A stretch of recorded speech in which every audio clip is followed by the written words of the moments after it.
In the long history of medieval Europe, Charlemagne shone like a brilliant star. With his outstanding statesmanship and extraordinary leadership, he wrote a magnificent and legendary chapter. Charlemagne was born in 742 into a prominent family in the Frankish kingdom. His father, Pepin the Short, was the de facto ruler at that time. From a young age, he received rigorous military and cultural education at the court, which laid a solid foundation for his future great achievements. In 768, Pepin passed away and the brothers jointly inherited the Frankish kingdom.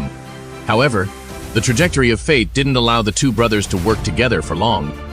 Charlemagne died suddenly not long after, and Charlemagne became the sole ruler of the kingdom as a matter of course. Since then, he embarked on a series of magnificent military expeditions. Charlemagne fought wars throughout his life, committed to expanding the territory. He launched more than 50 wars, mostly famously against the Saxons. This war lasted for more than 30 years.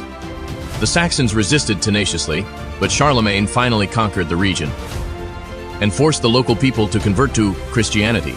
He also led his army southward, conquering the Lombard kingdom in Italy, bringing most of the Italian peninsula under Frankish rule. To the east, his army defeated the Avars, extending the power of the kingdom to the Danube River basin. After years of warfare, Charlemagne established a vast empire. Its territory covered most of present-day France, Germany, and Italy, and many surrounding areas, almost unifying the entire Western Europe. This empire was a giant in Europe at that time, and Charlemagne became the undisputed master of this vast land.